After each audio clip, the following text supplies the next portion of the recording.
but they just couldn't break them down.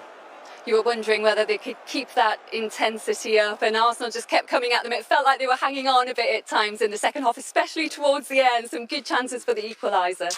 Yeah, there was some good chances. You know, they brought the Saka off the bench, Lacazette, Parsi. They all had an influence on Arsenal second half, but I couldn't say it was too much backs to the walls. I thought, yeah, they created some chances and they definitely played better, Arsenal, but I felt Southampton defended very, very well. Will there be questions for Mikel Arteta to answer about the team selection today, or was it understandable given that they're back here in 3 days' time? I think they've still got enough quality on the pitch. I think you're looking at Willian and you're looking at Pepe and the players that have come in, and have they done enough? I mean, they did okay at times, but I think Smith Rowe and Saka certainly are justifying their selection at the moment. Well, it is Southampton who are through to the 5th round of the FA Cup, where they will meet Wolves in the next round. Lots more to come in the competition as well this afternoon, and the BT Sports Score team have got it all covered. James, you put the holders out. That must be a very satisfying feeling. Yeah, good feeling for us. We knew the other night, obviously, to come past Shrewsbury was difficult enough, but to play a team like Arsenal was difficult. But I think we deserved the win today, and look forward to the next round now. Yeah, you pretty much dominated the whole of that first half, and maybe felt you could have scored more. Yeah, I think we should have. I think our pressing was very good. We caused them a few problems, and we just lacked that second goal to kill the game. But I think defensively, right from the back to the front, we were solid and showed what we're about today. Is that the game plan? High intensity, force mistakes? Yeah, that's it. That's what we believe in. That's the way the manager's got us playing, and we all want to play that way. So when it comes off like that, it's really pleasing for sure. Of course, and that led to the goal. Of course, you did that. Yeah, that's it. Like I said, we worked very hard in the week on our game against the ball, and it's about our decision making when we win it. And it could have been a little bit better first half, but we got the all important goal. And what does the manager say at half-time? Just continue in that vein? Yeah, that's it. We don't want to step off just because we're 1-0 up and we're against a very good team. We believe that we can do it against anyone. So, they're going to have spells of possession, but I think we got through that very well. Yeah, they didn't really come to life until the last 20 minutes or so. Yeah, we knew they take a little bit more risk. It's the cup, you've got to try and take those risks. But again, we defended well, clean sheet, and lots of positives to take from the game. You could see the intent at Southampton. Is a very strong side you sent out today. Yeah, that's it. We want to win every game. The lads that came in from the academy the other night did very well against Shrewsbury, and we've taken it another level now. So a good tie in the next round, and looking forward. Yeah, there's a lot of confidence in the camp, despite your ups and downs recently. What's it like working with Ralph? Because he seems to generate a lot of popularity amongst fans and the players as well. Yeah, he's very energetic. He's very positive about the way he wants to play. He believes in it, and everybody around the club can feel the way that he wants to be, and everybody's buying into that and on the front foot. A 1-0 victory for Southampton here. You predicted it as Saints win, Peter, and they deserved it. Yeah, I just felt that they would start well, and if they got the goal, which they did, you felt that they would hang on to it. Arsenal didn't get going, and as Martin said, really, until the last 20 minutes where they looked a little bit sharper. But even then, I thought Southampton defended well and still looked like a threat on the break. What was disappointing about Arsenal's performance today? Well, there's a few disappointments. I think, like I say, they just didn't start.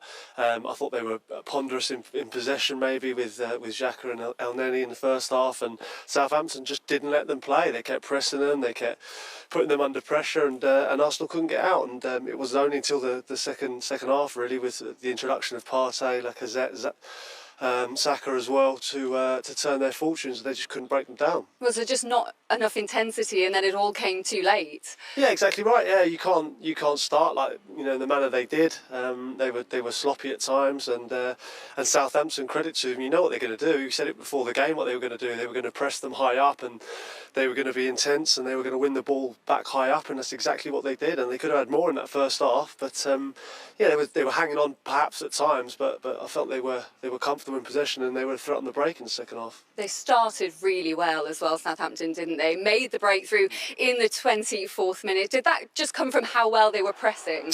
Yeah, but it came from exactly what we were talking about. And El Neni again here, I'm not sure he's running up a dark alley. He didn't have any options, no one really helping him, and there was three players around him. It was good pressing, and they just got an element of fortune here. It was a crossing from from Walker Peters. I think it's Gabriel that sticks out the leg and it goes beyond there. No, it was a bit of a freak goal, but look how many players Southampton are getting into the box there. They were pressing high up and they had enough energy to sort of sustain attacks, and it was a goal from sheer pressure, really. He'll be disappointed that it's not his first goal for Southampton today, but he did well. Oh, I hate taking goals off players, don't you? I mean, he doesn't want the own goal, does he? And Walker Peters would have loved to have had that, but I do think it was going wide. It was a cross, and Gabriel just stuck out a leg, and unfortunately, it's definitely an own goal. Especially when it's ex-Spurs players against Arsenal, eh? Hey, listen, it would have been nice. I'm no bias here. Let me just say that, but it would have been nice for him to get a goal there. And then Arsenal did improve in the second half, didn't they? What changed? Well, they just realised they were in a cup tie. They started, they weren't on the front foot, and Southampton were. It was quite as simple as that. And second half, they realised they were going out of the cup. They were cup winners last year, and unfortunately gone out with a whimper today. And I think last sort of 20-25 minutes, they realised that, kicked into gear, and it was too little, too late, unfortunately. Will that be the thing that disappoints Arteta the most? Do you think that they didn't match that intensity from Southampton from the start of the game? Yeah, because, listen, there's been an upturn in fortunes for Arsenal, but that's largely down to some of the players who weren't around today. Tierney, Smith-Rowe, Saka was left on the bench, Lacazette, those are the players that have really sort of kick-started Arsenal's season. They weren't there today, and I think it showed. He left Smith-Rowe, he didn't even travel. Will he regret that decision, do you think? Bearing in mind he came off the bench in the FA Cup tie against Newcastle and scored and turned it round. Yeah, perhaps, but you can't be relying on kids, can you? You've got Willian, you've got Pepe, you've got top players on the pitch there. You'd expect to do the job today, and players really that haven't been in the starting 11 with a point to prove. So you'd expect them to come here today hungry, and showing the manager that they don't want kids to be playing in front of them. But I have to say that didn't happen, and they can't be knocking down the manager's door when they're dropped here again on Tuesday. Well, Southampton wanted a penalty at the end of the game there. Shane Long went down in the box under a tackle from Holding. The ref waved it away. What did you think of it? I think it would have been harsh to give it. It was, pass played in here. He gets the touch ahead of him, and I just think he pulls out. I think we've slowed it down so many times, I still can't make up my mind. Let's look at it again here. I just don't think there's enough contact really for. Is he anticipating that contact? Yeah, I think so. Yeah, there's it's a slight touch there, but we've had to zoom in on that and freeze frame it, and perhaps there was contact, and we've seen them give them, and we've seen them not.